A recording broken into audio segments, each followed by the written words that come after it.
The ruling establishment has a lot of, they will stop at nothing to complete their toolkit of control, right?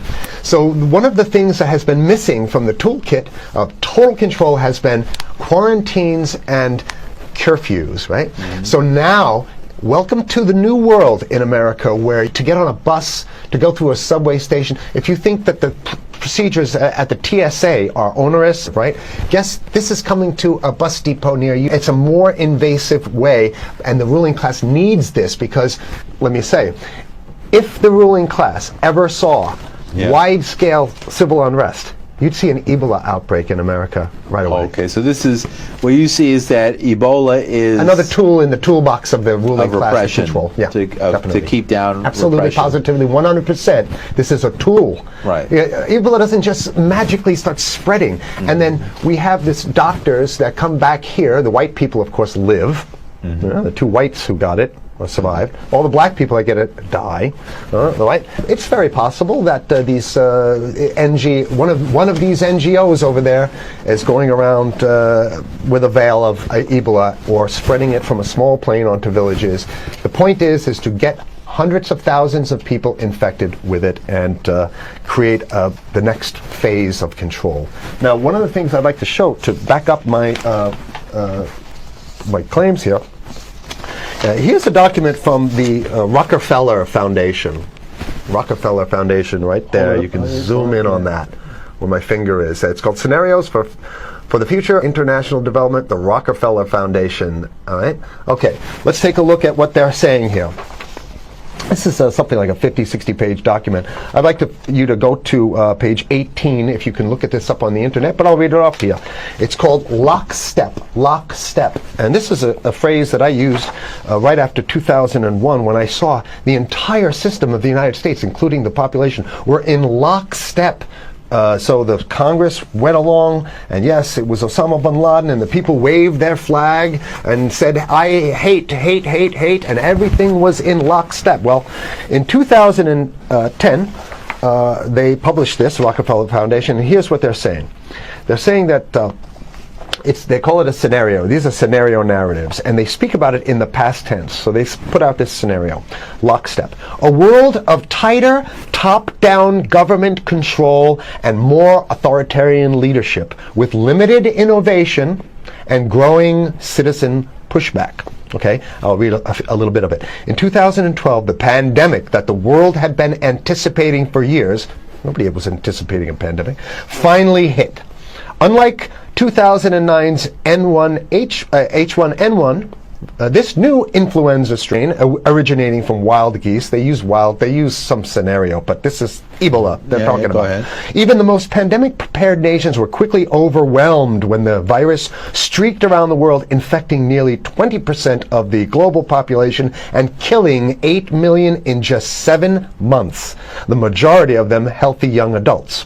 The pandemic also had a deadly effect on economies. You can see the agenda.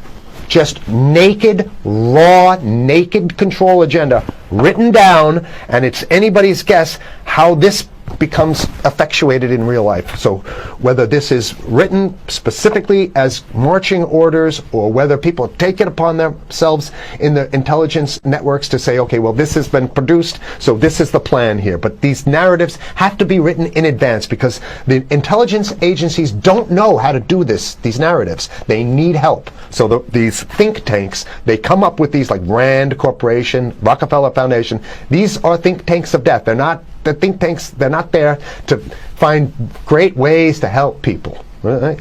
Okay, the pandemic also had a deadly effect on economics. International mobility of both people and goods screeched to a halt. Which is what they want. They want a completely isolated world, right? Debilitating industries like tourism and breaking global supply chains. Well, of course they want tourism stopped because they're not in the tourism business, and they want you at home in your house in front of the TV. Then they got you. because once you watch the TV, they own your soul. Even locally, Wait a second, we're on television. I mean commercial television, let's say. National. Even locally, normally bustling shops and offices sat empty for months. Okay, so I love how they talk about it in the past tense in 2010. Right? The pandemic blanketed the planet, though disproportionate numbers in Africa died. Southeast Asia and Central America, where the virus spread like wildfire. It sounds like the opening monologue of a disaster movie, right? Exactly. Now listen to, here's the good stuff now. But even in developed countries, containment was a challenge. Now here's this one. I love this one. The United States' initial policy of strongly discouraging, in quotation marks, strongly discouraging citizens from flying proved deadly in its leniency. So they're saying, that... No, keep going. Okay, Read it. Just proved read it. deadly in its leniency. So they should have been tougher, right? Accelerating the spread of the virus, not just within the United States, but across borders. However, a few countries did fare better. China in particular. The Chinese government's quick imposition and enforcement of mandatory quarantine for all citizens, as well as its instant and near hermetic sealing off of all borders, saved millions of lives, stopping the spread of virus far earlier than in other countries. So the message is here is we have to look towards the Chinese, the oppressive totalitarian. Chinese regime as an example of what we need to be doing here. And of course, the ruling class here loves the Chinese regime because they have demonstrated to the ruling class the most efficient form of capitalism, which is authoritarian capitalism. So we have capitalism, but unfortunately we have this veil. I get it. We have this veil of democracy. This is very interesting. This is continue on. Okay. China's government was not the only one that took extreme measures to protect its citizens from risk and exposure. During the pandemic, national leaders around the world flexed their muscles, flexed their authority, and imposed airtight rules and restrictions. You can see the agenda. Okay, go. Okay. From the mandatory wearing of face masks to body temperature checks at the entries to communal spaces like that's what's happening right now. Yeah, but soon it's going to be like body. It'll be at the subway. Yeah, is that what you're saying? We'll be going through this in the sub to get on buses and the subway, absolutely, things positively. like that. And what this means though is don't think about having a cigarette, a joint on you, or basically you can't. This is a dragnet for everything. So if in order for you in other words, just like with stop and frisk, this is ultimate stop and frisk. This is the ultimate cavity stop and frisk, cavity search kind of thing. All right, so during the pandemic, national leaders around the world flex their authority. Now there's some good stuff. Listen to this. And even supermarkets, they want body checks at supermarkets. Okay, so basically what they're saying is they're building a system where every move you make, you got to go through them. You can't get food. Well, how about if you go to the farmer's market? Right. Here's the good stuff now. I mean, it just keeps getting better. Even after the pandemic faded, this more authoritarian control and oversight of citizens and their activities stuck. And even intensified. That's the whole point. So they're going to get rid of... Did that happen already with 9/11? Of course. 9/11 was how many? 14 years ago, and we still have all these draconian so rules. They're going to put the body cavity USA searches Patriot and all That's right. Stuff. So in order to get to a supermarket, you got to have a body cavity search, and then when there's no more Ebola, well, you know what? We kind of like this way because we have a complete infrastructure of a control grid. In order to protect themselves from the spread of increasingly global problems, from pandemics and national terrorism to environmental crisis and rising poverty, leaders around the world took a firmer grip on power. Well, what the hell would rising poverty have anything to do with imposing strict citizen controls with face masks? So they're very sloppy stuff here. At first, the notion of a more controlled world gained wide acceptance and approval. I'm sorry. Nobody likes this stuff. So they're just saying it.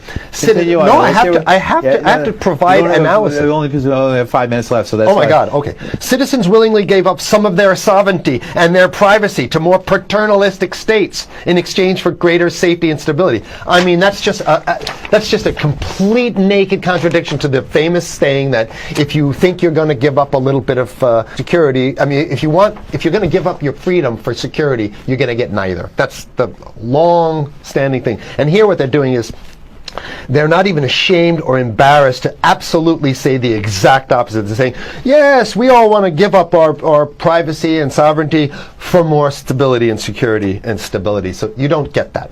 When you give it up like that, you get the shaft. Can you show us the cover again of what you were just reading? One more time, and then I have two more documents. Right, this is what we were reading here, and just zoom in a little bit so folks can see it. He'll zoom in, don't worry, you can relax. All right. And scenarios for the future of technology and international development. Okay, now I have two more documents. Keep it zoomed. We have the National Security Memorandum of December 10th, 1974. This is Henry Kissinger's brainchild. The National Security Memorandum number 200. You can look that up on your internet. I'll summarize it. He says that there's too many people, we got to get rid of the population. So to answer your question. Oh, from earlier. Yeah, he says, he used the word depopulation, which is different. Depopulation means killing people that already exist, and it's to get the minerals, because we need the minerals. And here's another one. The CDC has a patent on Ebola. They've patented it. Yeah? Right. So basically, if you want to get a cure for your Ebola, you got to go. It says it right up here, right? It says human Ebola virus species and compositions and methods thereof, and it's a patent. It's a patent. They patented the main strain plus something like 17 other strains of it. So they own it now, and I don't know how exactly you can own that, but apparently they've done the same thing. Yeah, I didn't think you could own a natural. Yeah, you can. I guess the main thing to finish off this show is this: that they want to get more control, more and it's going to be curfews and quarantines. So what I'm saying is that unless the American people start to get some new way to revolt, a new way to organize, new way to protest, unless we can break through the apathy, because that's what we have here, then it's going to be a slave state here. The ruling class doesn't seem to have too much resistance. They're getting everything on their Christmas shopping list, and they've been wanting quarantines and curfews for a long time. Now they got it. And if you want to live in a world where you're tricked into all this stuff because it's for your safety, right? And if you want to have a probe and make sure you got to check your pockets, make sure you don't have anything incriminating on you before you go out, and when you step out of your house, you want some police there to monitor and see what you're doing. If that's the world you want to live in, be apathetic, don't do anything. You're going to get that world very soon. It's coming your way, definitely. Mm-hmm. Yeah. So what should people do? What's the hope? You have 30 seconds. To wake up, learn about it, and go fight these bastards in Washington. They're easy to beat. If we can just organize, we can beat them. It's simple. They're weak, and there's so few of them.